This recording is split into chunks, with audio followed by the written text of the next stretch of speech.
ये कह रही हूँ, हमने सलमा को अवार्ड की मुबारकबाद दी, लेकिन एक बंदे को हम भूल गए, वो सलमा का मियां जिसने सब कुछ करने दिया। उनको शाबाश देनी चाहिए, उनको याद करना चाहिए, क्योंकि मियां अगर ना चाहे तो कुछ भी नहीं हो सकता, सच्ची बात है। तो अपने मियां को एक तरह से कह देना कि मैंने उनको अवार्ड दिया है, अगर वो आपको सपोर्ट ना करते, सच्ची बात है, इट मीन्स अ लॉट। अगर औरत को उसके हम सफ़र को सपोर्ट करें तो बहुत कुछ कर सकती है। तो बहुत सी बातें हुई, थोड़ी सी एक दो बातें बीच आ करने को, सबने का सलमा बड़ी सीधी है, बड़ी सीधी सादी लगती है, वो ये बड़ी चालाक है, सीधी नहीं है, इसके अंदर ये पूरी ठोस अंदर से लोहे की औरत है, जो ऊपर से लगती है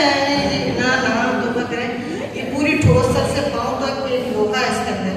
और इसके अंदर इतनी काबिलियत है कि हम जैसे तो खाप की तरह बैठ जाते हैं। ये एक मुस्तकिल राइटर है, राइटरों की किस्मत होती है, किस्मत होती है। मुझे पता है, मैं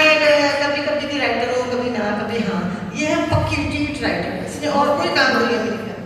बस लिखना है सिर सुट के, ना पता है हाथी पक्की है नहीं, झाड़ू फेरा नहीं, घर में सोता है नहीं है, पेट्रोल गाड़ी में है नहीं, ऐसी तो लिखना है। तो ये इस तरह की कमिटेड राइटर, ऐसे कमिटेड राइटर मैंने कभी नहीं देखी। और मैं क्या कर सकते हैं, उनको कई जिम्मेदारियाँ घर की नहीं होती जैसे आप लोग कहते हैं, लेकिन औरतों के औरत होकर इतना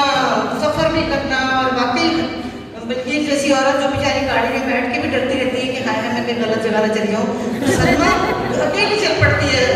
पता नहीं कहाँ कहाँ चली जाती है, हैरान कर देती है। एक्चुअली मैंने सलमा में बड़े मज़े का खाका भी लिखा हुआ है, लेकिन जो पढ़ोगे नहीं वो लंबा है, उसका नाम है सलमा सलामत। तो इससे अंदाज़ा लगा सकते हैं कि सलमा जो है बड़ी एक ख़ास चीज़ है, और वाकई इसके अंदर बड़ी स्ट्रेंथ है। She is very solid lady, she is very committed, और ये हम